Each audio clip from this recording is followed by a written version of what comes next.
São Tomás de Aquino em 90 minutos. Por Paul Stratton. Introdução. Tomás de Aquino morreu em 7 de março de 1274 e subiu aos céus. 49 anos depois, virou santo, e em 1879 o Papa Leão XIII declarou sua obra única A Filosofia Verdadeira. Tomás de Aquino rompeu assim com a grande tradição filosófica do fracasso. Isso o diferencia de todos os outros filósofos, e talvez mesmo da própria filosofia. Com efeito, parece não haver mais nada a dizer sobre o assunto. Isto é, a não ser que você creia que nosso pensamento fez alguns progressos desde a cruzada das crianças e o cinto de castidade ter sido tema de agiografias repulsivas, cheias de encantadoras anedotas e completa aceitação de muita bobagem metafísica, não foi de grande valia para a reputação filosófica de Tomás de Aquino. Tudo o que podemos ver é uma figura sombria em meio a nuvens de incenso teológico. É difícil distinguir aí a mente filosófica mais refinada da Europa em um milênio,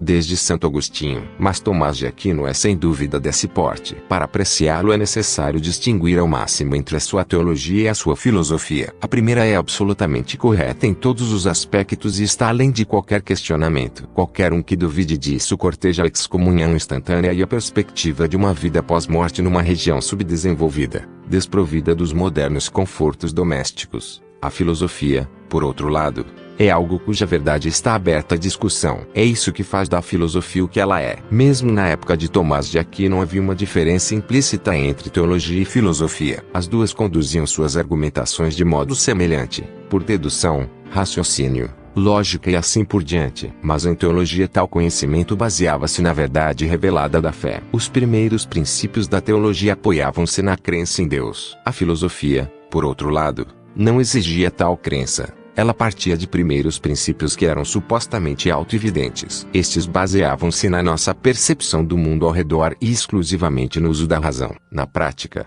claro, teologia e filosofia muitas vezes se sobrepunham, especialmente na civilização dominada pela religião da era medieval. Tal estado de coisas pode parecer estranho nos tempos ímpios em que vivemos, mas na verdade nosso pensamento está reduzido a um estado curiosamente semelhante. A filosofia moderna meramente encobre a divisão entre pensamento teológico e filosófico. Até para filosofar temos que começar acreditando em algo. Suposições básicas, que estão além da nossa capacidade de comprovação racional. Por exemplo, uma crença na coerência e consistência do mundo, sem a qual não haveria leis científicas. Mas sem dúvida isso é apenas tergiversação. Não é isso que significa auto-evidente. É óbvio que o mundo é coerente, mesmo que não tenhamos como provar isso. Nada disso. A mecânica moderna dos quanta, que trata do comportamento das partículas subatômicas, não tem nem coerência nem causalidade. Isso, naturalmente, é ciência. É possível que em breve cheguemos a uma teoria geral, uma teoria de tudo, digamos, que superará essas inconsistências aparentes. Mas não é essa a questão. Nas condições atuais, uma crença na consistência última do mundo não é mais justificável que a crença em Deus. De fato, isso é verdadeiro sob certas condições. O que nos leva a outra comparação relevante. O final do século XX é quase inimaginavelmente diferente da era medieval. A mente contemporânea numa sociedade tecnológica avançada tem pouquíssima semelhança com uma mente medieval. Alguns filósofos e cientistas passaram mesmo a questionar se esses dois indivíduos partilham uma humanidade comum. Argumentam que tal coisa não existe, mas apenas uma espécie em constante evolução. Para eles, o conceito de humanidade implica noções ultrapassadas como as de alma, de uma condição humana invariável, de uma consciência que elide a precisão científica, uma crença na exclusividade da individualidade, etc. Noções que não têm lugar no mundo de evolução darwinista, ADN, clones e milagres do gênero que contribuíram para a autocompreensão moderna. Nesse caso, que relevância pode ter para nós Tomás de Aquino? As almas simples que não podem aceitar essa visão científica extremista, que tendem obstinadamente a achar que Hamlet, Fausto e mesmo Dante ainda têm algo a nos dizer, não precisarão de muita coisa para se convencerem. Aqueles que acreditam que estamos nas agonias iniciais de uma era de desenvolvimento humano sem precedentes, equivalente a uma transformação evolutiva fundamental, vão exigir maior persuasão. Mas é possível argumentar. O progresso nos 600 anos entre Tomás de Aquino e o começo do século XX consistiu, para todos os efeitos, numa descansada andadura. No final do século XX esse trotar passou a uma carreira arrojada. Se considerarmos que a visão de mundo, ou a configuração mental, de Tomás de Aquino se tornou, com os séculos, uma coisa irrelevante, Enquanto menos tempo a nossa também se juntará a um monte de lixo. Se o progresso é como uma sequência cinematográfica, será que cada fotograma atual deve ser considerado o único filme que vemos? Os pensadores sérios modernos podem encarar Tomás de Aquino mais ou menos como encaramos Charles Chaplin. Em quanto tempo nossos processos mentais serão vistos como uma farsa grosseira? Ou será que os clichês chaplinianos das cascas de banana e do sentimentalismo açucarado ainda têm algo a nos dizer? Vemos a nossa era como a maior da história da humanidade. Ilusão comum a muitas eras anteriores. A nossa época é de uma originalidade aparentemente infinita, embora tal dinamismo proteico não seja necessariamente característico das grandes eras. Dentre as civilizações mais duradouras e estáveis, sobre as quais se prodigalizaram vastos recursos intelectuais e materiais, estão a chinesa e a europeia medieval. Aí atingiu-se a êxtase e, com isso, uma estabilidade que permitiu o desenvolvimento do pensamento estruturado e o embelezamento intelectual a um grau sem paralelo. A Divina Comédia de Dante foi talvez a mais sofisticada construção poética já produzida pela humanidade, e as certezas que incorporava eram parte integrante da era medieval. As imensas catedrais góticas da Europa Ocidental foram, provavelmente, os primeiros grandes monumentos coletivos da humanidade. Elas incorporaram os variados talentos de seus construtores, e desde a Grécia Antiga não se produziam obras de tal magnificência sem o estímulo da tirania. A era medieval também produziu seu monumento intelectual coletivo, verdadeiro mamute do pensamento. Tal monumento foi a filosofia, em grande parte estática e cumulativa da escolástica. E o mestre consagrado da escolástica foi Tomás de Aquino. Vida e obra. Tomás de Aquino, Tommaso d'Aquino, nasceu num castelo 6,5 km ao norte de Aquino, no sul da Itália. Este castelo bastante sombrio ainda se ergue na colina sobre o lugarejo de Rocaseca, junto à autoestrada Roma-Nápoles. Tomás era o 7º filho do conde Landolfo d'Aquino, e o celebrado poeta lírico Rinaldo d'Aquino pode bem ter sido um dos seus irmãos. Mais interessante ainda, Tomás era sobrinho de Frederico II, o desgarrado sacro imperador romano, cuja corte siciliana foi cenário de uma renascença prematura. Homem de talentos excepcionais, Frederico foi excomungado pelo Papa, mas logo partiu em uma cruzada que retomou Jerusalém para a cristandade, o que colocou o Papa numa espécie de dilema. Aos 5 anos, Tomás foi enviado para a escola monástica em Monte Cassino. Aí seu intelecto aguçado e temperamento religioso logo se evidenciaram. Mas após 9 anos sua educação foi interrompida, quando o tio Frederico expulsou os monges, achando que estavam ficando muito amistosos com o inimigo dele, o Papa. Tomás foi então mandado para a Universidade de Nápoles, fundada por Frederico. Infelizmente, nessa época Frederico também havia decidido fundar uma nova religião, tendo a si mesmo como Messias, e quando o seu principal ministro recusou o papel de São Pedro, mandou cegá-lo e exibi-lo numa jaula, sob a proteção de Frederico II. A Universidade de Nápoles tornara-se um importante núcleo do novo conhecimento que começava a se disseminar pelo mundo medieval. O aprendizado clássico estava sendo redescoberto e a Universidade de Nápoles atraía homens doutos dos pontos mais longínquos da Europa. Tomás aprendeu lógica com um sábio da Transilvânia chamado Mestre Martinho e frequentou aulas de filosofia natural, ciência, dadas por Mestre Pedro de Ibernia, Irlanda. Foi Mestre Martinho quem apresentou a Tomás os tratados de lógica de Aristóteles, que desempenharam papel tão importante no pensamento medieval. Acredita-se geralmente a Aristóteles a invenção da lógica, no 4º século a.C. A palavra lógica deriva do grego logos, palavra ou linguagem, e significava originalmente algo como as regras do discurso. Aristóteles encarava a lógica como um órgão, instrumento, para uso filosófico. Como tal, podia ser utilizada em todo o ramo do conhecimento. O propósito da lógica era analítica, desenredar. Mas a lógica que Tomás de Aquino herdou no século XIII tinha feito muito pouco progresso nos 1000 anos desde que Aristóteles a inventara. Sua principal forma de argumentação era o silogismo, descrito por Aristóteles como um argumento em que certos fatos são estabelecidos e esses fatos geram mais conhecimento, que se segue necessariamente. Um exemplo simples de silogismo: todo homem é mortal. Todos os gregos são homens. Logo, todos os gregos são mortais. Quando usado por Aristóteles, esse modo de argumentação tripartite mostrou-se altamente produtivo, liberando o pensamento e levando a novos conhecimentos. A estrutura básica da lógica aristotélica continuava sólida na época de Tomás de Aquino, mas seus métodos começavam a se tornar viciados e restritivos. O argumento era visto como pouco mais que um emprego ritual do método lógico, em vez do instrumento pretendido por Aristóteles. Tais métodos eram considerados escritura sagrada, e pouca tentativa se fazia para aprimorá-los. A mente ágil de Tomás de Aquino logo tornou-o perito nessas habilidades verbais. Também sentiu-se interessado em especulações filosóficas mais profundas e percebeu que tais métodos poderiam também ser usados aí, para clarificar seus raciocínios. Ao mesmo tempo se viu cada vez mais atraído pelos dominicanos. Essa ordem monástica havia sido fundada pouco mais de 70 anos antes, em 1215, por São Domingos, um fanático castelhano ortodoxo. O propósito da ordem era reprimir a heresia. Seus membros usavam hábitos negros e originalmente perambulavam pelos campos pedindo esmolas para viver. Mas ultimamente a ordem estava mais orientada para a educação, o que fora proibido por São Domingos, da mesma forma que colchões mácios, sem uma licença especial. A decisão de Tomás de Aquino de ingressar na ordem dominicana causou consternação na família. Conscientes do seu intelecto excepcional e do seu temperamento religioso,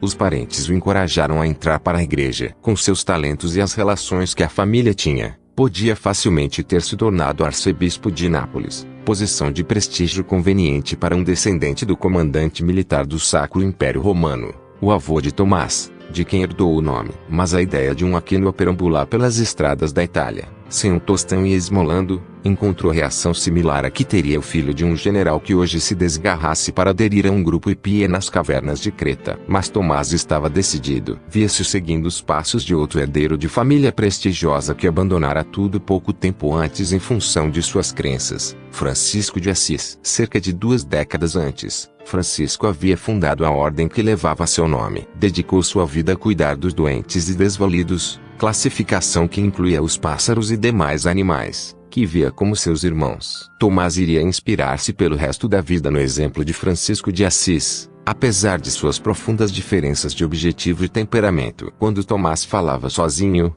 estava trabalhando algum argumento aristotélico, e não batendo papo com os passarinhos. Antes que seus pais pudessem impedi-lo, Tomás ingressou na ordem dominicana e abandonou os estudos em Nápoles. O monge que acabara de deixar o ninho decidiu então caminhar até Paris. O espírito repleto de novas ideias extraídas das obras de Aristóteles, estimulado pela perspectiva de uma vida de sagrada penúria dedicada ao estudo. Paris era o maior centro de estudos da cristandade. Tomás queria estudar lá com Alberto Magno, um dos melhores acadêmicos da época, famoso por seus comentários sobre Aristóteles. Com 19 anos, Tomás conseguiu vencer 130 quilômetros de estrada, até as margens do Lago Bolsano, ao norte de Roma. Então seus irmãos, enviados a cavalo pela mãe, o alcançaram, lançaram-se sobre ele, dominaram-no e o trouxeram de volta ao castelo da família em Rocaseca, onde o prenderam numa torre. Para fazê-lo voltar ao bom senso, o pai se dispôs a dar-lhe o cargo de abade de Monte Cassino, então renovado por Frederico II com monges que viam o Papa de modo menos favorável. Mas Tomás não estava interessado em voltar para ser diretor de sua antiga escola. O que fariam os Aquino com essa ovelha negra, que parecia determinada a virar um santo de categoria social inferior? A mãe de Tomás, de cepa normanda simples, decidiu tentar uma abordagem mais francesa, e numa fria noite de inverno fez entrar uma jovem e viçosa camponesa na torre onde o filho estava preso. Reza a história que Tomás tentava atiçar o fogo no chão da cela quando a moça entrou. Ele ergueu o olhar e viu aquela aparição em meio às chamas. Percebeu de imediato que seus olhos lhe pregavam uma peça. Não se tratava de uma mocinha parcamente vestida que se oferecia para uma noite de amor selvagem e abandono, mas sim de uma salamandra, um espírito de luxúria evocado por alguma magia demoníaca. Tomás agarrou um feixe de gravetos em fogo e o brandiu na direção da moça. De imediato a aparição sumiu, escapando pela porta, pois suas vestes poderiam ser mais inflamáveis do que o combinado. Em estado de êxtase por escapar milagrosamente desse espírito devasso, Tomás ergueu a tocha e desenhou um sinal na parede da cela. De acordo com a tradição, era o sinal da cruz. Tomás ficaria trancado na torre do castelo por um ano, durante o qual leu a Bíblia e estudou a metafísica de Aristóteles. Esse era o título dado a mais ou menos uma dúzia de pequenos tratados de Aristóteles que discutem, entre outros temas, a questão do ser, ontologia, e a natureza última das coisas. A palavra metafísica, que se tornou quase sinônimo de filosofia, deriva do grego antigo e significa acima, ou além, da física. Nessa obra Aristóteles tenta descobrir que condições são verdadeiras para todos os seres existentes. Faz a famosa pergunta: o que é substância? e passa a discutir a diferença entre substância e essência, ou matéria e forma. Ele rejeita a noção platônica de que a matéria recebe seu formato e identidade particulares de um mundo ideal de formas abstratas. Para Aristóteles, a forma de um objeto específico é, sob muitos aspectos, tão concreta quanto a sua matéria ou substância. A forma é considerada a essência. Na última parte da metafísica, Aristóteles discute a teologia. Pergunta qual é a causa de alguma coisa, depois indaga o que ocasiona essa causa e assim por diante. Dessa maneira remonta a cadeia causal até a causa última das coisas, o primeiro motor, imóvel, que identifica como Deus. Tais argumentos eram prontamente aceitos pela Igreja cristã. A prova aristotélica da existência de Deus deu suporte filosófico e, assim, respeitabilidade intelectual à fé cristã. Esses resquícios de pensamento aristotélico, junto com resquícios platônicos, sobreviveram à Europa da Idade das Trevas. Eles foram absorvidos pelo cânone do ensino cristão, que se preservou nas isoladas comunidades religiosas antes de emergir para se tornar a força intelectual dominante da Europa medieval. Embora as ideias de Platão e Aristóteles não pudessem ser cristãs, ambos morreram mais de 300 anos antes do nascimento de Cristo. Isso não era considerado relevante. Mas, como veremos, tal fato deixou em posição um tanto anômala coisas como a prova aristotélica da existência de Deus, quer dizer, a existência de que Deus, exatamente, ele provou. O jovem Tomás de Aquino, devorando avidamente a metafísica de Aristóteles em sua prisão na torre, também preferiu passar por alto quaisquer diferenças entre o Deus aristotélico e o Deus cristão no qual acreditava com tanto fervor. O que o impressionava era o intelecto incomparável de Aristóteles, seu questionamento da natureza última das coisas e sua capacidade de provar a existência de Deus. Tal argumento filosófico era pão e vinho para seu intelecto que despertava. Mas todas as coisas boas têm que chegar ao fim. Tomás de Aquino não ficaria indefinidamente em paz na sua torre. Sua irmã por fim bolou um plano para lhe dar fuga, no que foi ajudada por alguns dos irmãos, já então mais simpáticos à causa de Tomás. Estima-se que Reinaldo, o poeta, estivesse entre eles, mas não há evidência disso. Tarde da noite, a irmã e os irmãos de Tomás esgueiraram-se para dentro da torre e baixaram Tomás num cesto por sobre as muralhas. Na manhã seguinte ele estava de volta à estrada para Paris, tomando cuidado para passar despercebido entre peregrinos, cavaleiros, simplórios e comerciantes a caminho da feira. Depois de atravessar a Lombardia, os Alpes e a Borgonha, cobrindo quase 1.600 quilômetros a pé, chegou a Paris. Ali descobriu que Alberto Magno tinha ido lecionar em Colônia, na Alemanha. Mais uns 500 quilômetros e Tomás chegava a Colônia. Alberto Magno era um sábio cujo magistério serviu ao renascimento do interesse estudantil por Aristóteles. Foi canonizado com atraso e aparentemente por razão alguma, em 1931. Hoje conhecido como Santo Alberto Magno, é o padroeiro das ciências naturais contra as crenças heréticas, categoria na qual incorreu em algum estágio praticamente todo grande avanço científico. Alberto Magno ficou logo impressionado com o tímido jovem de 21 anos vindo do sul da Itália. Tomás de Aquino transformara-se num gigante desajeitado. Conseguia expressar mesmo as ideias mais complexas com a máxima clareza, mas era praticamente incapaz de expressar seus sentimentos, exceto com a ajuda de uma tocha flamejante. Seus grandes olhos bovinos fixavam-se, implorantes, enquanto seus colegas desordeiros zombavam dele sem perdão. Embora a uma distância segura, logo tornou-se conhecido como Boi Mudo. Embora Alberto Magno tenha supostamente desaprovado os atormentadores, gravem minhas palavras, um dia o mugido desse boi será ouvido por toda a cristandade. Essa história, típica da fraca anedota geográfica que se conta sobre quem não há muito mais o que dizer, parece no entanto confirmar modos e aparência bovinas. Por fim Alberto Magno voltou a Paris, e Tomás o acompanhou. Além de ser o melhor centro estudantil da Europa, a Universidade de Paris desfrutava de uma liberdade única no mundo medieval. Seus alunos e professores eram nominalmente clérigos e, assim, não tinham que responder a autoridades civis. Mas devido a um estatuto zelosamente preservado, também estavam livres da jurisdição eclesiástica do bispo de Paris e só tinham que responder diretamente a Roma. Numa época em que o correio levava 15 dias para chegar a Roma, como aliás ocorre de novo atualmente, isso deixava a universidade e seus estudantes com uma boa liberdade de movimentos. No século seguinte essa anomalia possibilitaria ao poeta François Villon, que cometera um homicídio quando estudava em Paris, escapar do cadafalso. Mas na época de Tomás de Aquino o principal problema não era tanto o comportamento desordeiro quanto as novas ideias. Então como agora,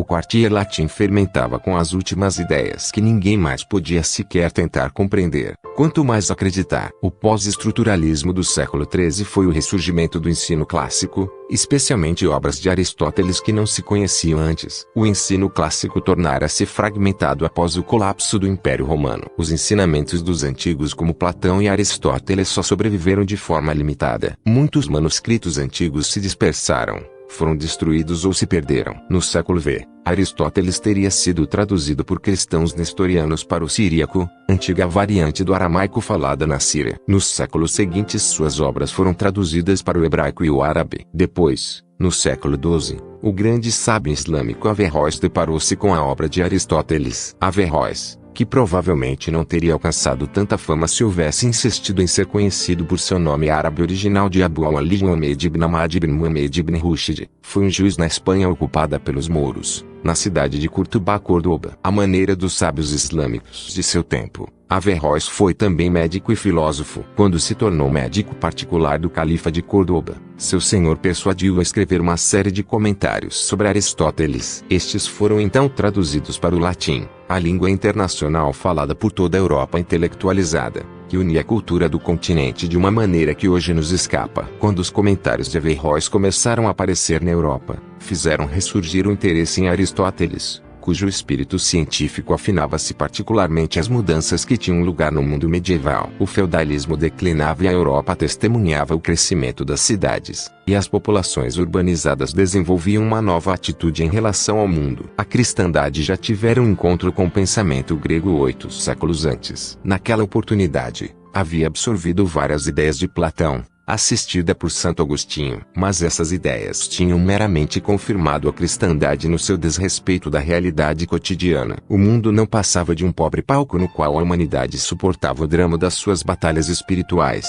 A verdadeira realidade estava no reino transcendente das ideias puras. Tudo mais era, na melhor das hipóteses, uma distração, na pior, uma escravização que levava à danação eterna. Essa atitude era boa para uma sociedade feudal, amplamente agrária. Mas os habitantes das cidades sentiam a necessidade de uma compreensão mais ativa do que os cercava, de modo a resolver os novos problemas colocados pela vida urbana. O problema dos esgotos, por exemplo, era particularmente premente. A abordagem científica de Aristóteles parecia adequar-se a essas necessidades. O mundo medieval acordava do seu sono e os avanços tecnológicos começavam a aparecer. O advento do esgoto a céu aberto, por exemplo. A teologia cristã achava-se agora confrontada, pela primeira vez na história, com o problema colocado pelas explicações científicas do funcionamento do mundo. Onde antes reinara soberana pura contemplação mística, começava agora a razão a levantar sua feia cabeça. Confrontada com a quase insuportável vileza do mundo,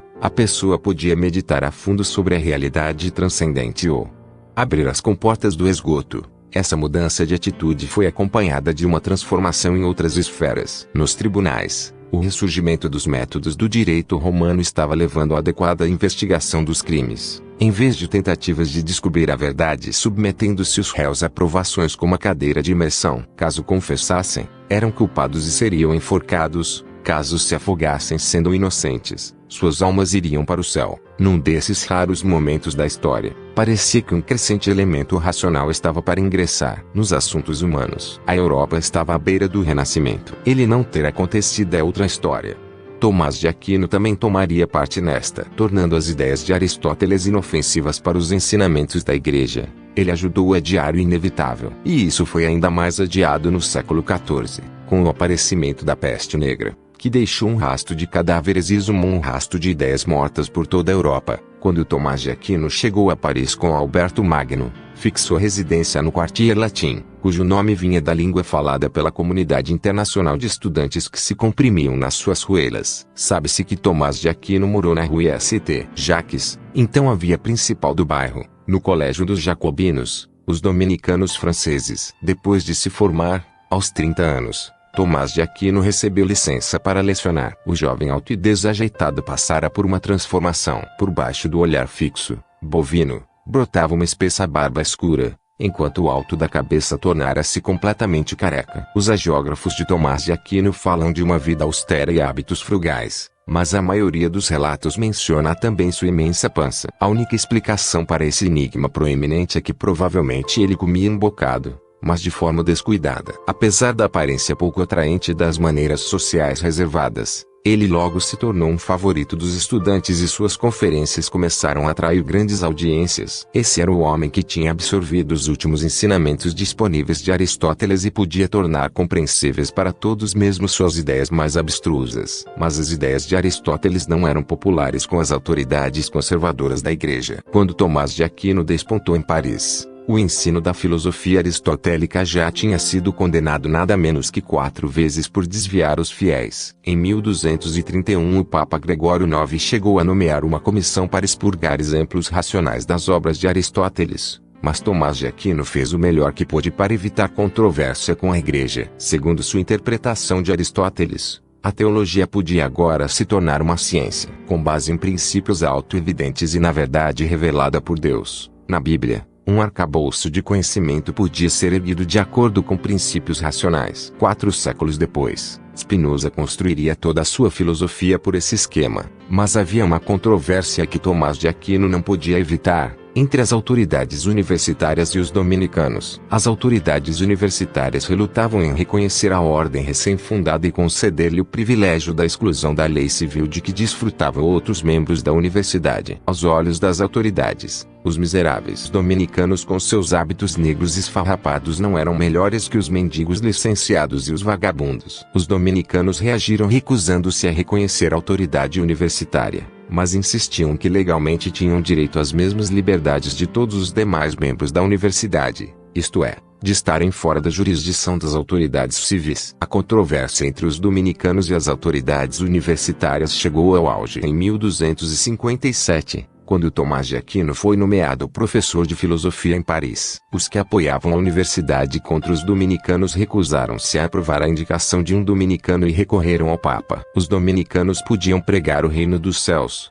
mas não eram nada desajeitados quando se tratava de lidar com os problemas deste mundo, especialmente o mundo bem secular da política eclesiástica. Antes de embarcar em sua contenda com a Universidade de Paris, os dominicanos foram espertos e tomaram precauções. Sobretudo tiveram o cuidado de garantir influência na Cúria, o tribunal do Papa, e o resultado foi que, no final, o Papa decidiu a favor deles. A indicação de Tomás de Aquino foi confirmada, e os dominicanos ganharam respeitabilidade nas universidades e tribunais por toda a Europa. Tomás de Aquino continuou a lecionar e a escrever a obra magna que iniciara ao se formar, a Summa contra Gentiles, Summa contra os Gentios, que contém muito de sua obra filosófica e também longas passagens que demonstram aos católicos que a única filosofia verdadeira está além do entendimento humano. Essa posição aparentemente autoderrotista, segundo a qual a verdade filosófica é de fato incompreensível, tem longa tradição. Na realidade, alcança mesmo a filosofia moderna, com Wittgenstein insistindo que tal verdade é tão incompreensível que não devemos sequer falar dela. A Summa contra os Gentios é uma obra enciclopédica que incorpora o pensamento de Aristóteles na teologia da Igreja Católica, de forma bem parecida com a maneira como Santo Agostinho incorporou o pensamento de Platão na doutrina cristã 8 séculos antes. Como vimos, antes da ampla e detalhada análise das ideias de Aristóteles por Tomás de Aquino e da relação que estabeleceu entre elas e as ideias cristãs, a teologia cristã enfrentou uma crescente pressão com a redescoberta da cultura grega, com sua ênfase na razão e na ciência. Com efeito, é difícil ver como a teologia cristã do período poderia ter sobrevivido sem a ajuda de Tomás de Aquino. A Summa contra os Gentios é uma obra filosófica cujo propósito é estritamente não filosófico. Nela, Tomás de Aquino usa argumentos filosóficos para demonstrar a verdade das crenças cristãs. Seus argumentos visam o não cristão sério. Acreditava-se em geral que essa espécie tinha se extinguido na Europa nesse período, e sempre que se revelava não ser esse o caso, vigorosas medidas inquisitoriais eram tomadas para que esse se tornasse efetivamente o caso. Então, para quem escrevia Tomás de Aquino, seu leitor imaginário é geralmente considerado um intelectual árabe. Depois de submetido a centenas de páginas demonstrando a verdade inquestionável da religião cristã, supõe-se que ele não tem alternativa senão renegar o Islã e abraçar o cristianismo. Quantos intelectuais árabes se submeteram a essa experiência extenuante e chegaram à mesma conclusão é desconhecido. O propósito de Tomás de Aquino pode ser suspeito, mas seu filosofar é de alto calibre. Seus argumentos seguem passo a passo, de maneira simples e lógica, o estilo adotado nos diálogos de Platão e nas obras de Aristóteles. Ele gosta de começar com um lugar comum específico e levar gradualmente às mais profundas conclusões. Tome-se, por exemplo, a sua noção de sabedoria. É possível, diz, adquirir sabedoria em alguma esfera prática. Por exemplo, ganhar dinheiro. Aqui a sabedoria é o meio utilizado com um objetivo específico, ficar rico. Mas todos os objetivos específicos submetem-se ao propósito geral do mundo. Esse propósito é a verdade última, que é o bem. A forma mais elevada de sabedoria leva-nos assim a uma compreensão desse propósito geral,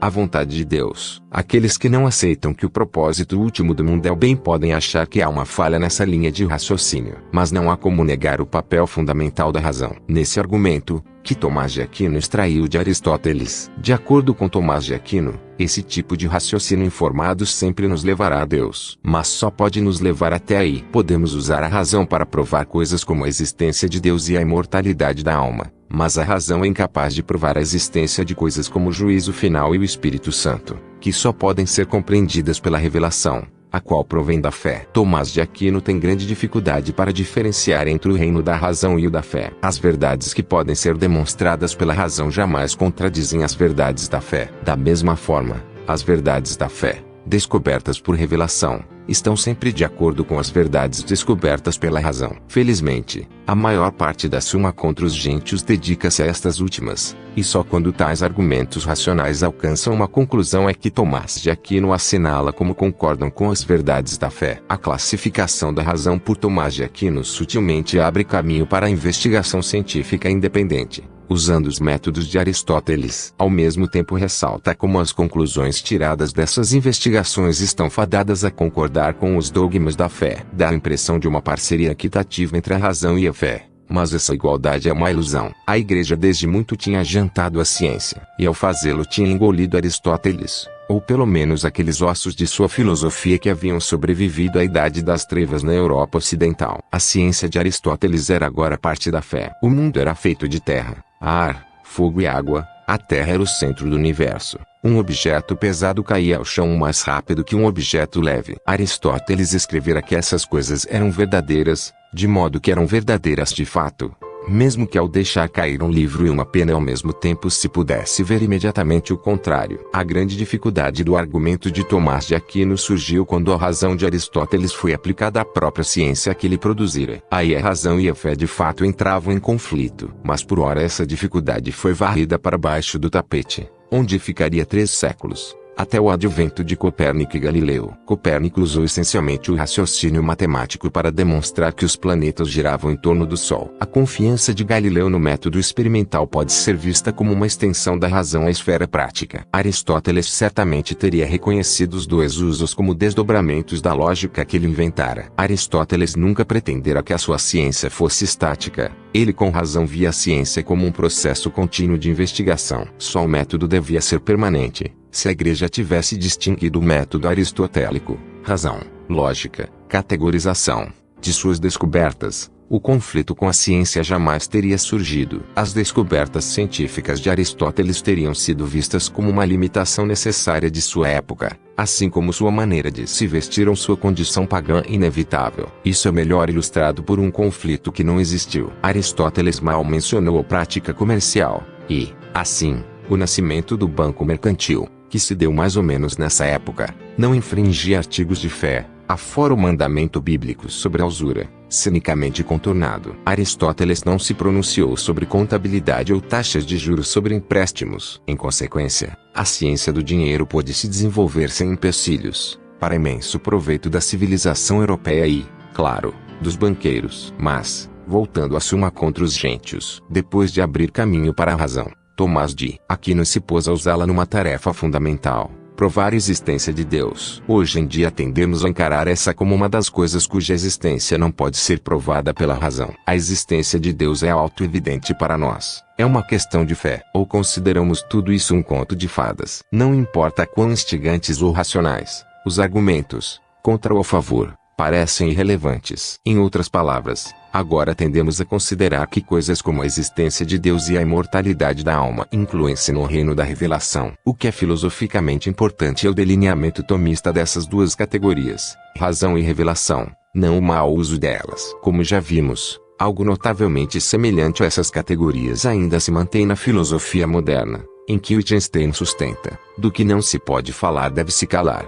Ou dito de outra forma, qualquer verdade última, se existe tal coisa, está tão além da prova que não podemos sequer falar a respeito. É útil adotar uma atitude semelhante quando consideramos as provas efetivas de Tomás de Aquino sobre a existência de Deus. O que é interessante não são tanto as conclusões, mas os próprios argumentos. Em outras palavras, a forma desses argumentos. Os de mente prosaica têm todo o direito de suspeitar nesse ponto. Tal atitude pode ser altamente perigosa. A forma de argumentação usada por um racista ou uma pessoa terra a terra pode ser superior àquela adotada por nós, cosmopolitas globalistas, embora isso não torne menos absurda a conclusão do seu argumento. Provas da existência de Deus podem ter saído de moda, mas sua forma bem que continua conosco. Com efeito, como veremos, cientistas contemporâneos hoje usam essa forma para explicar a existência do universo. Curiosamente, Tomás de Aquino começa rejeitando o que muitos consideram a prova mais instigante da existência de Deus, a saber, o argumento ontológico, que fora formulado pouco mais de um século antes do nascimento de Tomás de Aquino. O homem responsável pelo argumento ontológico foi Santo Anselmo, um monge italiano que se tornou arcebispo de Canterbury no reinado de Guilherme II, o Ruivo. Ele se desentendeu com o rei e foi exilado. Posteriormente, Henrique I o chamou de volta, mas também se desentenderam e Anselmo foi exilado de novo. Obviamente era ótimo em matéria de argumentos, mas o argumento ontológico foi de longe o melhor de todos. Simplificando bastante, começa por uma afirmação com a qual a maioria das pessoas concordaria, mesmo não crendo em Deus. Diz que a ideia de Deus é a maior que podemos conceber. De acordo com Anselmo, se essa ideia efetivamente não existe, deve haver uma ideia ainda maior exatamente como ela que também inclui o atributo da existência. Assim, a maior de todas as ideias deve existir, do contrário uma ideia ainda maior seria possível. Quoerat demonstrandum, Deus existe. Tomás de Aquino rejeitou esse argumento em função do fato de que aqui na Terra nós só podemos adquirir uma vaga ideia dos atributos de Deus. Nunca podemos conhecê-los todos perfeitamente. Assim não podemos provar se eles incluem ou não a existência. Apesar de rejeitado por Tomás de Aquino, o argumento ontológico viria a ter um longo e fascinante pedigree intelectual. 4 séculos mais tarde seria utilizado por Descartes e depois adotado em formas variantes tanto por Spinoza quanto por Leibniz. No século seguinte, Kant concordou com Tomás de Aquino e achou que ele havia destruído o argumento ontológico de uma vez por todas. Mas algo muito semelhante ainda veio à tona na filosofia de Hegel. Argumentos sobre a existência de Deus podem agora ser considerados redundantes, mas iriam fornecer um elemento de continuidade à filosofia muito tempo depois de ela ter se libertado da camisa de força da teologia, tão habilmente modelada para ela por Tomás de Aquino. E embora o argumento ontológico possa hoje ter saído de moda em filosofia, recentemente fez uma espantosa reaparição no reino da ciência. Alguns cosmólogos passaram a usá-lo para explicar como teve início o universo. Argumentam como segue: antes do Big Bang nada existia. Tudo era nada. Um nada desprovido do atributo da existência. Mas esse tudo, para se tornar realmente tudo, tinha que assumir uma existência. Tal necessidade se reveste de termos quase científicos, mas sua lógica é reconhecidamente medieval. Mas esse inesperado renascimento não é único. Ninguém menos que Stephen Hawking também usa um argumento muito similar no seu best-seller intitulado Uma Breve História do Tempo, no qual discute se algum dia seremos capazes de propor uma teoria unificada, que dê a explicação final sobre como o universo funciona, isto é, uma teoria de tudo. Em determinado ponto Hawking pergunta: a teoria unificada é tão instigante que provoca a sua própria existência? Parece concordar com o argumento ontológico ao sugerir que sim. Como vimos, Tomás de Aquino não se envolveria com tais explicações do Big Bang ou uma teoria de tudo. Ele tinha suas próprias ideias sobre tópicos que se propunham explicar como o mundo começou e como ele funciona. Esses estavam claramente incluídos na prova da existência de Deus que ele empreende na Suma contra os Gentios. É essencialmente uma reformulação do argumento aristotélico do primeiro motor. Tomás de Aquino afirma que tudo que se move é movido por outra coisa. Essa cadeia de causa e efeito pode ser acompanhada numa série regressiva, mas nenhuma série desse tipo pode ser infinita. Assim chegamos por fim ao primeiro motor, ele mesmo imóvel. Nas palavras de Tomás de Aquino, todos compreendem que este é Deus. Mas vale ressaltar que o argumento original de Aristóteles sobre o primeiro motor, concebido no século IV a.C., dificilmente poderia ter levado a ideia de Deus. Sequer levou Aristóteles ao Deus judaico precursor que aparece no Antigo Testamento. Na verdade, levou-o a bem diferente antiga ideia grega de divindade, o que envolvia dúzias de deuses diferentes, cujo comportamento licencioso dificilmente estava de acordo com a moralidade cristã. Aí Aristóteles bem podia estar se curvando a preconceitos de seu tempo. Em outras ocasiões ele parece ter encarado Deus como uma espécie de intelecto ou espírito supremo, o que vai mostrar que, mesmo se aceitarmos o argumento aristotélico do primeiro motor, isso pode provar a existência de qualquer tipo de divindade, desde o deus da matemática até um pequeno flautista com pernas de bode que ataca as ninfas. O argumento tomista do primeiro motor tem alguma influência no universo mecanicista, mesmo que sua conclusão seja menos que instigante para o cientista. Suponhamos que o Big Bang tenha sido causado por alguma partícula infinitamente comprimida, porque deveríamos entender isso como Deus. Da mesma forma, o argumento se frustra num universo matemático, que tem de fato séries infinitas. Estas não eram desconhecidas na época de Tomás de Aquino. Ele teria conhecido os números incomensuráveis, como vírgula que se refere a Euclides, cuja obra então recém-traduzida tanto contribuiu para inflamar o amor medieval pela geometria. Tais argumentos podem parecer injustos. Como podia Tomás de Aquino ter levado em conta a noção de Big Bang, que só foi concebida no século XX, e não teria considerado irrelevantes os incomensuráveis matemáticos, argumentando que a matemática era uma atividade abstrata e não parte do mundo particular de causa e efeito. Em outros aspectos, a filosofia de Tomás de Aquino é grandemente realista. Como Aristóteles, estava inclinado a adotar uma abordagem empírica. Nosso conhecimento deriva basicamente da nossa experiência. A abordagem de Tomás de Aquino foi celebremente definida pelo empolado escritor católico do início do século XX, Chesterton, como senso comum organizado. Isso é obviamente ridículo, mas parece sê-lo menos se considerarmos Tomás de Aquino à luz do seu tempo. No século XIII,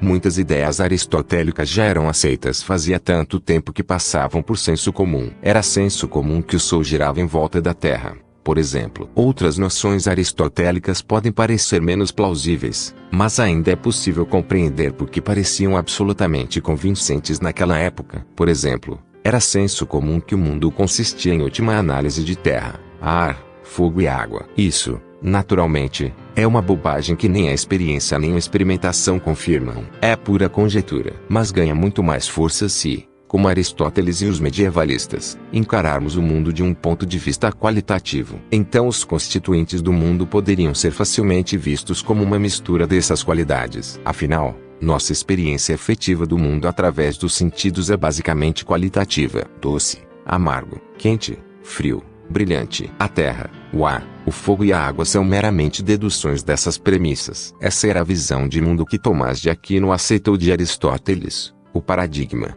o aparato mental, característico da filosofia medieval. Suas limitações tornam-se visíveis apenas quando comparadas à mentalidade que escolhemos adotar. Esta é essencialmente quantitativa. Em vez de ver em termos de qualidades, preferimos ver em termos de medição. Essa é a principal razão pela qual a matemática medieval foi considerada fundamentalmente abstrata, enquanto a nossa descreve tudo, desde partículas subatômicas até as mais longínquas paragens do universo. A abordagem quantitativa também tem sua origem na Grécia Antiga. Demócrito disse que o mundo era feito de átomos indivisíveis. Arquimedes aplicou matemática a problemas práticos, como alavancas, polias e hidrostática. Mas essa abordagem foi descartada pela tradição aristotélica. A sua reabilitação mais ou menos na época do Renascimento marcou os primórdios da ciência moderna. Mas convém reiterar que a abordagem quantitativa não é a única. A mentalidade da Idade Média pode parecer esquisita no nosso mundo de física quântica e buracos negros, mas nossa abordagem também tem suas falhas, e algumas delas não eram visíveis no paradigma medieval. As fórmulas da física podem explicar a ocorrência do arco-íris e mesmo mostrar as cores que vai exibir, mas não podem ser responsáveis por sua qualidade, a beleza diáfana que é sua propriedade mais imediata. Os cientistas modernos não são inconscientes dessa falha. Ninguém menos que o grande expoente da física quântica Richard Feynman disse certa vez: o teste da ciência é a sua capacidade de prever. Se você jamais tivesse estado na Terra, poderia prever as tempestades, os vulcões, as ondas do mar, a aurora e o crepúsculo colorido. A próxima grande era de despertar do intelecto humano pode muito bem produzir um método para entender o conteúdo qualitativo das equações. Hoje não podemos saber se uma equação da mecânica quântica contém, ou não, Hans, músicos ou moralidade. Assim, a próxima grande era do conhecimento humano pode muito bem incluir a adoção da abordagem medieval. Tomás de Aquino continuou a trabalhar na Suma contra os gentios por muitos anos, mas antes que concluísse sua grande obra foi nomeado conselheiro da Cúria. Em 1259 voltou à Itália para assumir o posto nas montanhas cerca de 50 quilômetros ao sul de Roma, em Anagni, cidade natal do Papa Alexandre IV. E onde tinha instalado sua corte. Naquela época o pontífice preferia governar de um ponto seguro. As ruas de Roma estavam infestadas de batedores de carteira, ladrões e assaltantes que atacavam turistas e transeuntes inocentes e, ao contrário de hoje, assaltavam também papas. Alexandre IV, cujo nome verdadeiro era Reinaldo, vinha de conhecida família papal. Seu tio fora papa também, Gregório IX. Alexandre é lembrado mais por seu entusiasmo a incitar a Inquisição na França e pelas tentativas persistentemente frustradas de promover uma cruzada contra os mongóis. Por alguma razão, ninguém se aventurou a atravessar milhares de quilômetros de estepes desérticas para mexer em casa de marimbondo, de modo que as hordas do sucessor de Gengis Khan foram deixadas em paz. Infelizmente, Alexandre estava tão ocupado com essas coisas que se esqueceu de sagrar cardeais. Assim, só restavam 8 cardeais quando ele morreu, em 1261, 2 anos após a chegada de Tomás de Aquino. Esses velhos cardeais foram devidamente convocados para o conclave que elegeria um novo papa, mas não chegaram a um acordo sobre qual deles deveria assumir o trono. Por fim entregaram o cargo ao patriarca de Jerusalém, que por acaso tinha se deslocado da Terra Santa e estava de visita na cidade. Tratava-se do francês Pantaleão, que sabiamente decidiu adotar o nome de Urbano IV. Assim, Tomás de Aquino passou a servir a um novo papa, que começou seu reinado em Orvieto, mas depois, com medo de ser envenenado, se mudou para Perugia. No período em que trabalhou na Cúria, Tomás de Aquino terminou a Suma contra os gentios, escreveu comentários sobre os evangelhos, compostos belos que demonstram sua habilidade poética, e concluiu comentários sobre as obras de Aristóteles, sermões e outros textos, entre os quais um tratado apontando os erros da filosofia grega. O número de obras de Tomás de Aquino é tão vasto quanto o de qualquer grande filósofo antes ou depois dele, mas o recurso a secretário significa que seu estilo é muitas vezes prosaico. Contam que era capaz de ditar a 4 secretários ao mesmo tempo, mas na época das penas de escrever, dos elaborados manuscritos itálicos e dos secretários eclesiásticos mais afinados com um ritmo burocrático medieval, isso pode não ter sido exatamente a grande proeza de malabarismo intelectual que parece à primeira vista. Tomás de Aquino também passou grande parte do seu tempo na Cúria traçando preparativos para a união da Igreja Católica Romana com a Igreja Bizantina. Era um projeto que muitos papas acalentaram. Houve intrincadas negociações, compromissos foram assumidos na surdina, elaboraram-se documentos detalhados e, por fim, chegaram a ocorrer encontros entre as duas partes, mas praticamente sem resultado. Os católicos eram bizantinos demais na sua visão e os bizantinos continuavam nada católicos. Tomás de Aquino não foi o único grande filósofo a desempenhar um papel de destaque na tentativa de unir a cristandade. No século XVII, o alemão Leibniz serviu a um movimento, igualmente frustrado, para unir as igrejas católica e protestantes. A essa altura, Bizâncio era dominada pelos turcos havia muito tempo. Dentre os grandes filósofos, Tomás de Aquino desempenhou um papel destacado incomum nos assuntos práticos de seu tempo, mais incomum ainda pelo fato de que seus pares levaram a sério esse papel. Os planos de Leibniz foram obra de gênio, altamente sofisticados, sutis demais para serem levados a sério. Tomás de Aquino adotou a atitude aristotélica na política, quer dizer, uma abordagem pragmática que pelo menos tinha uma chance de funcionar. Quando Aristóteles elaborava uma nova constituição para uma cidade-estado qualquer, seu primeiro critério era saber se podia ser colocada em prática naquela cidade-estado específica. Só então tentava incorporar ao texto os melhores aspectos das constituições de outras cidades. Tomás de Aquino traçou diversas vezes uma série de hábeis compromissos entre as práticas das igrejas ocidental e oriental, mas as negociações foram frustradas com a profunda antipatia das partes interessadas pelo primeiro princípio da política, tal como entendida por Aristóteles ou Tomás de Aquino e por pouquíssimos filósofos políticos antes ou depois deles. Todas as tentativas de Aquino de introduzir esse princípio nas negociações deram em nada. A prática política de Tomás de Aquino era inegavelmente prática, mas sua teoria política era, também inegavelmente, teórica. Para ele, o Estado era a sociedade perfeita. Mas o Estado não podia ser opressivo demais, porque o justo objetivo moral do homem nesta vida é a felicidade humana. Isso pode parecer vago, mas pelo menos está ancorado no senso comum aristotélico, e é até bastante útil como princípio geral. Infelizmente, Tomás de Aquino era por demais intelectual para permitir algo tão vago assim. Então introduziu um elemento do pensamento aristotélico cujo frágil apego ao senso comum na Grécia Antiga ficou um tanto desgastado com os séculos. Um dos princípios da metafísica aristotélica era o de que a parte ajusta-se ao todo da mesma forma que a imperfeição ajusta-se à perfeição. Assim, como o indivíduo é a parte de uma sociedade perfeita, a lei deve preocupar-se com a felicidade humana porque numa sociedade perfeita todos deveríamos ser felizes. Esse argumento é de raciocínio um tanto minucioso, pois seus passos e implicações são admiravelmente sutis. Mas, ao final das contas, não introduz nenhum elemento novo de clareza, condição vaga que se propuser a dissipar. Felizmente, as habilidades de Tomás de Aquino como teórico político nunca foram mal aplicadas à realidade. Seus talentos práticos como político, no entanto, foram muito mais apreciados e muitas vezes requeridos. No final de 1268, ele foi enviado às pressas numa missão importante a Paris. Mas uma vez a universidade enfrentava o tumulto da controvérsia, fora reaberta a disputa entre os dominicanos e as autoridades universitárias. Ao mesmo tempo, recentes traduções dos comentários de Averroes sobre Aristóteles estavam levando a um perigoso radicalismo. Tomás de Aquino tinha a difícil tarefa de defender os dominicanos e, ao mesmo tempo, sua crença em Aristóteles contra os ataques de todos os lados. Os tradicionalistas achavam que os últimos acontecimentos comprometiam a crença ortodoxa e colocavam em risco toda a interpretação cristã de Aristóteles. Os averroístas, como eram então chamados os radicais, apegavam-se mais uma vez à velha divisão entre razão e fé. Segundo eles, razão e fé representavam duas formas inteiramente diferentes de conhecimento, a saber, por um lado, o conhecimento religioso e, por outro, o conhecimento científico, racional. Na opinião deles, o conhecimento da fé e o conhecimento da razão eram totalmente independentes e podiam mesmo se contradizer um ao outro. Esse racha revolucionário, que ainda subsiste hoje por baixo da superfície do nosso pensamento, era visto corretamente como uma ameaça direta à ditadura intelectual da Igreja. Tomás de Aquino continuou sua defesa da teologia como ciência da razão, baseada em princípios religiosos revelados. Mas essa sanção da autonomia da razão,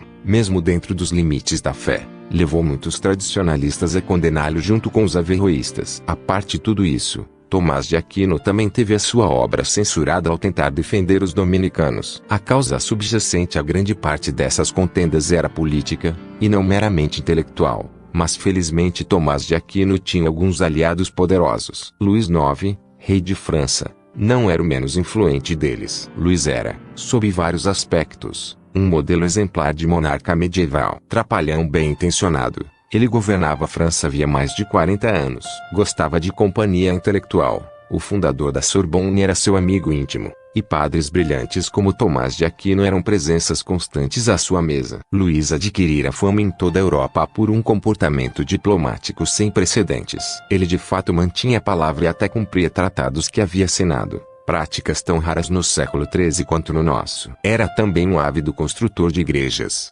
sendo a mais famosa delas a Sainte-Chapelle de Paris, que ergueu para abrigar uma relíquia extremamente rara que lhe fora presenteada pelo imperador Balduíno de Bizâncio, a coroa de espinhos de Cristo, da qual só havia 3 originais autênticos à época. Porém Luís é talvez mais lembrado por suas cruzadas. Em 1248 tomou parte na Sexta Cruzada. Tudo foi bem até 1250. Quando foi derrotado e capturado em Al-Mansura, no Egito. Ficou 4 anos detido na Síria, enquanto prosseguiam as negociações habituais para a libertação dos reféns do Oriente Médio. Finalmente concordaram em libertar Luís por uma soma de dinheiro colossal, um resgate de rei, sem dúvida, e a rendição de todo o território que ele havia conquistado na cruzada. Depois disso, Muitos pensaram que os tempos de cruzada haviam terminado para Luís, mas em alguns anos ele estava de novo ocupado preparando outra. Finalmente partiu mais uma vez para a Terra Santa em 1270. Infelizmente, contraiu uma febre não muito tempo depois de partir da França e teve de ser desembarcado em Tunis, onde morreu. 27 anos depois foi canonizado. O rei Luís tinha grande respeito por Tomás de Aquino. Uma das poucas anedotas críveis a respeito de São Tomás conta que ele foi a um banquete de cerimônia dado pelo rei. Este falava quando foi interrompido de repente por um dos convidados, que deu um murro na mesa. O salão ficou em silêncio e todos se viraram para olhar o grande padre barrigudo que golpeara a mesa,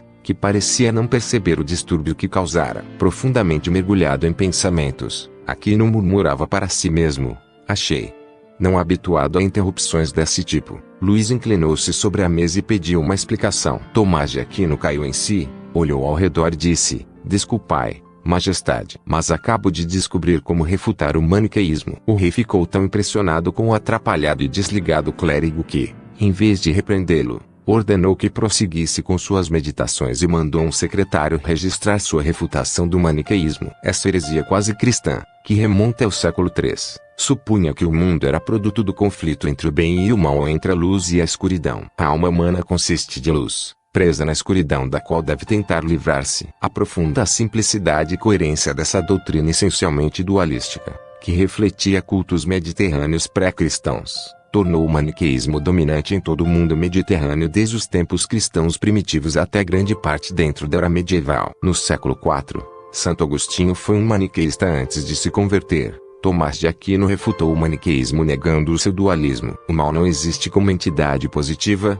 é meramente uma falta de bem adequadamente informado. Mesmo quando cometendo os piores atos, sempre temos o bem em mente, ainda que seja apenas o nosso próprio. A psicologia disso pareceria irrefutável. O assassino vê a morte da vítima como bem, mesmo o torturador relutante adapta-se porque acha melhor fazer isso. O fato de que nossa visão do bem é tomada equivocadamente é que a transforma em mal. Apesar de ser intelectualmente refutado por Tomás de Aquino e efetivamente refutado por oponentes menos intelectualizados, o massacre, a obediência e assim por diante, o maniqueísmo persistiu obstinadamente até o século XV e possivelmente além. Com efeito, evidência histórica recém-descoberta sugere que ele pode até ter sido secretamente importado para o Novo Mundo por primitivos colonos. Mas Tomás de Aquino tinha mais a fazer em Paris do que refutar heresias durante os jantares. Tinha sido enviado numa missão, como parte de sua campanha para defender os dominicanos e resistir às incursões ao aristotelismo dos agitadores averroístas.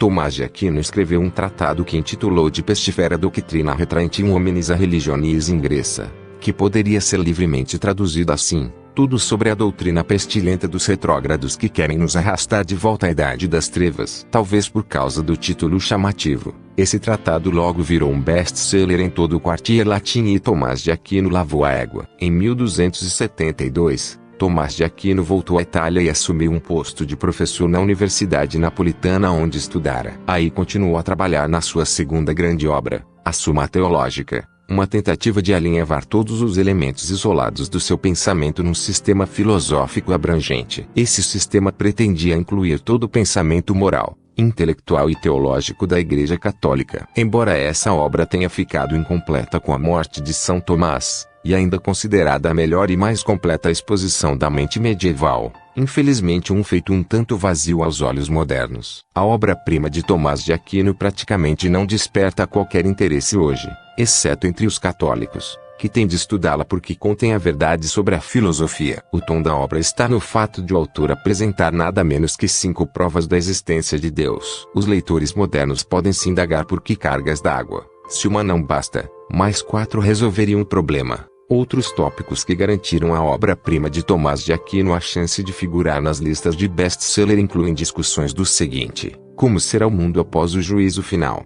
Será que a fraqueza, ignorância, malícia e luxúria são resultado do pecado?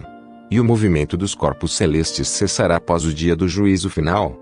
Você pode achar difícil acreditar que mesmo no período medieval as pessoas fossem capazes de manifestar grande entusiasmo por assuntos tais, acompanhados como eram por copiosas dissertações de São Tomás sobre os seus prós e contras, junto com extensas citações do filósofo Aristóteles e outras autoridades mortas desde muito. Mas está errado. Nesse período, Grande número de mosteiros espalhava-se por toda a Europa, muitos em lugares extremamente remotos. Dentro dos muros dessas instituições ditas abstêmias e celibatárias, as ordens inferiores realizavam a colheita dos nabos e a prova da cerveja, deixando aos intelectuais o combate à doença que alcançava proporções epidêmicas em toda a Europa monástica, a assídia, mais conhecida como o mal dos monges, e, para nós, como apatia estupidificante ou preguiça. Em tais circunstâncias, as longas e austeras discussões de Tomás de Aquino para saber se o corpo é comandado pela alma nos animais irracionais, se a condição física e a identidade daqueles que morrem ressurgem após a morte e se deveríamos amar nosso corpo por caridade devem com efeito ter sido assuntos de prender a atenção. Felizmente,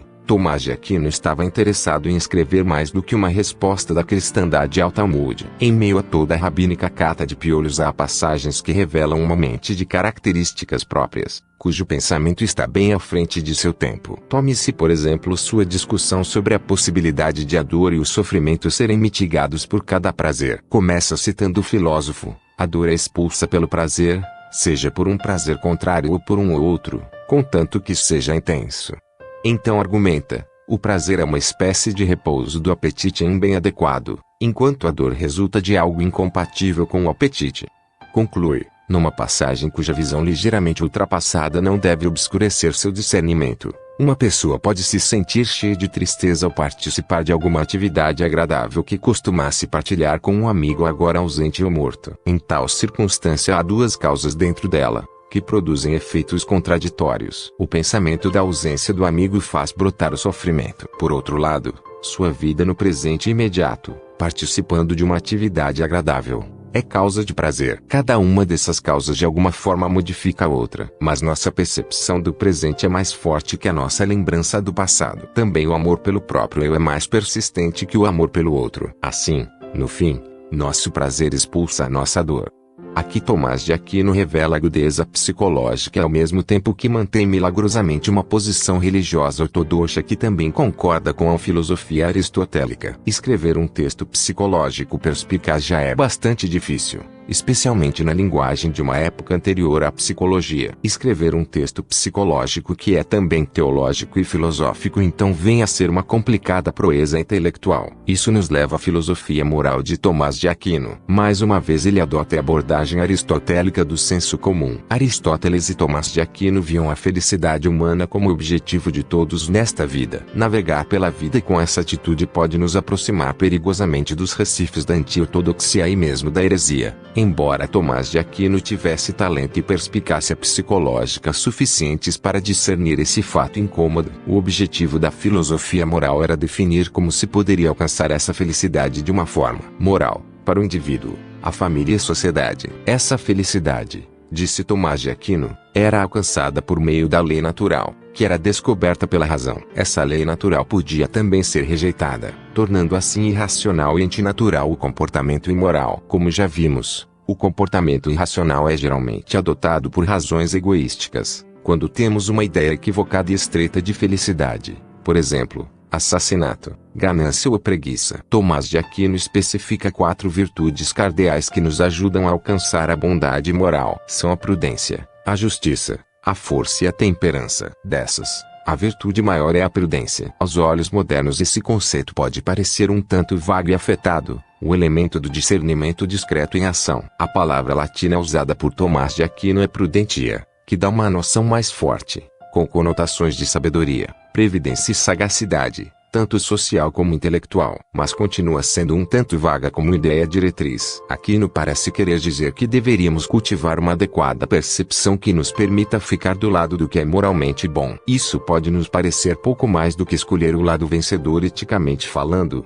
claro. Mas vivemos num tempo incerto, quando o campo ético tem muitos competidores. Na época de São Tomás, era páreo de um cavalo só. A igreja era invariavelmente a vencedora. O caráter vago do seu conceito de prudência simplesmente possibilitou ligeiras mudanças na posição da igreja sobre questões morais. Por mais de um ano Tomás de Aquino continuou a lecionar na Universidade de Nápoles, trabalhando na Suma Teológica e fazendo hora extra na sua produção habitualmente prolífica de tratados, comentários, sermões, obras exegéticas e coisas do gênero. Então, no outono de 1273, quando trabalhava tarde da noite em sua cela, teve uma experiência mística, com uma visão da verdade e da alegria da vida eterna. Depois disso, parou de escrever e se tornou mais solitário, explicando que todos os seus argumentos intelectuais pareciam agora apenas palha ao vento. Com a chegada do inverno, ficou doente. Tinha somente 50 anos, mas foram anos de trabalho puxado e vida frugal e descuidada, que cobraram o seu tributo mesmo desse arcabouço robusto. São Tomás tinha agora apenas mais alguns meses de vida. No ano novo foi chamado pelo Papa Leão X para participar do Segundo Concílio de Lyon,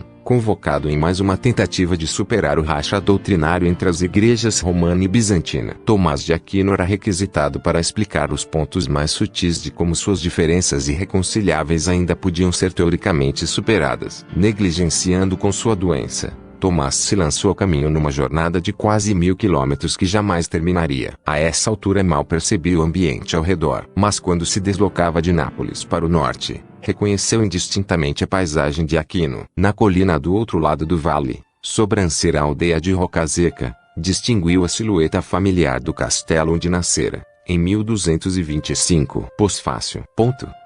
A filosofia de São Tomás de Aquino, mais tarde conhecida como tomismo, foi logo adotada pela Igreja. Suas obras eram consultadas acerca de problemas doutrinários e sua filosofia tornou-se a autoridade intelectual máxima. O Papa, naturalmente, continuava a ser a autoridade máxima de fato, mas seus decretos em geral tinham pouco conteúdo intelectual. Isso teve um efeito calcificante no pensamento filosófico, que foi reduzido a meras tergiversações sobre o que Aristóteles e Tomás de Aquino queriam efetivamente dizer. Comentário e exegese tornaram-se a ordem do dia e a filosofia original se petrificou, morta. Pode-se argumentar que esse era, de fato, o caso desde a morte de Santo Agostinho, quase 8 séculos antes de Tomás de Aquino entrar em cena. Esse panorama continuou após a morte de São Tomás e nos 2 séculos restantes da Idade Média. Surpreendentemente, persistiu depois, no Renascimento, quando a mentalidade da civilização europeia mudou de forma irreconhecível. A Terra,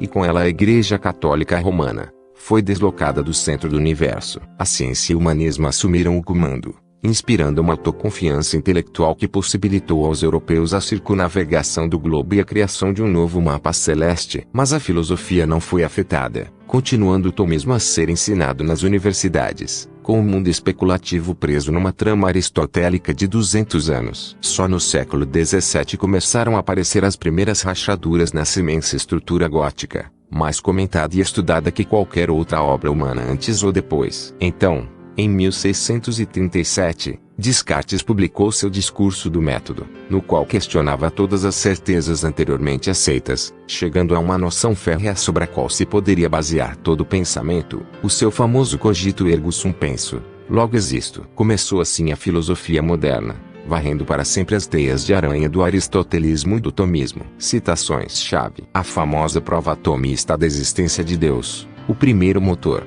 Tudo que existe na natureza tem que ser movido por alguma outra coisa. Da mesma forma, esta outra coisa, na medida em que está em movimento, deve também ser movida por algo mais. Mas essa cadeia de eventos não pode retroceder para sempre, porque se o fizesse não poderia haver um primeiro motor e portanto nenhum outro. Pois os segundos motores não podem se mover a não ser que sejam movidos por um primeiro motor. Da mesma forma que uma vareta não move nada a não ser que seja movida por uma mão. Dessa forma devemos chegar a um motor primeiro que não seja movido por nada. E todos compreendemos que este é Deus. Suma teológica, a base da refutação tomista do argumento ontológico. Jamais poderemos saber o que é Deus, mas apenas o que ele não é. Portanto devemos refletir sobre as maneiras pelas quais ele não é, não sobre as maneiras pelas quais ele é. Suma teológica. Um exemplo em que a confiança de Tomás de Aquino em Aristóteles é admirável no fundamento, mas nada prática.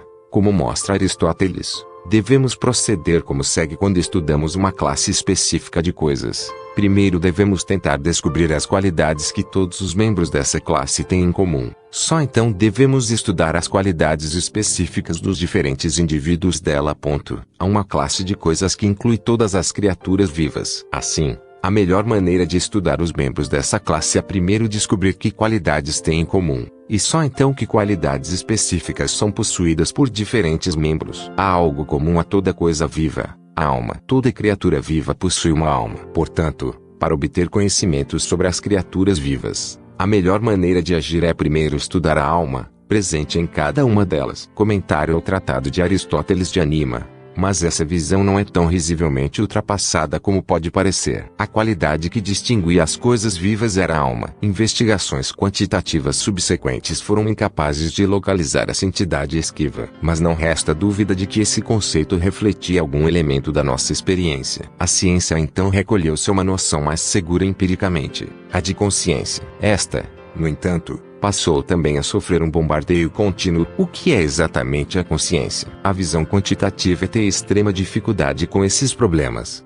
que continuam porém fundamentais para nossa noção de existência. Talvez esses problemas venham a ser resolvidos somente quando reincorporarmos a visão qualitativa adotada por Aristóteles, Tomás de Aquino e a filosofia medieval. A Divina Comédia de Dante resume todo o mundo e pensamento medievais. Ela nos dá um exemplo da relativa consideração de que desfrutavam São Tomás e Aristóteles. O filósofo grego antigo é mencionado pelo poeta florentino como um maestro de Coloruchisano, o mestre daqueles que sabem. Adiante, refere-se a Tomás de Aquino como Fiamma Benedetta bendita a chama. Aristóteles foi o mais sábio dos homens, mas sua palavra de Tomás de Aquino era de inspiração divina. O propósito de cada coisa é aquele que lhe dá o Criador o motor dessa coisa. Ora, o primeiro motor ou Criador do universo é espiritualmente. Aqui, Tomás de Aquino coopta uma noção aristotélica de Deus como mente ou intelecto. Por essa razão, o fim ou propósito último do universo deve ser o bem do intelecto. E isso é verdade. Assim, a verdade deve ser o propósito final do universo e o exame da verdade deve ser a principal ocupação da sabedoria. Summa contra os gentios, a atividade do sábio.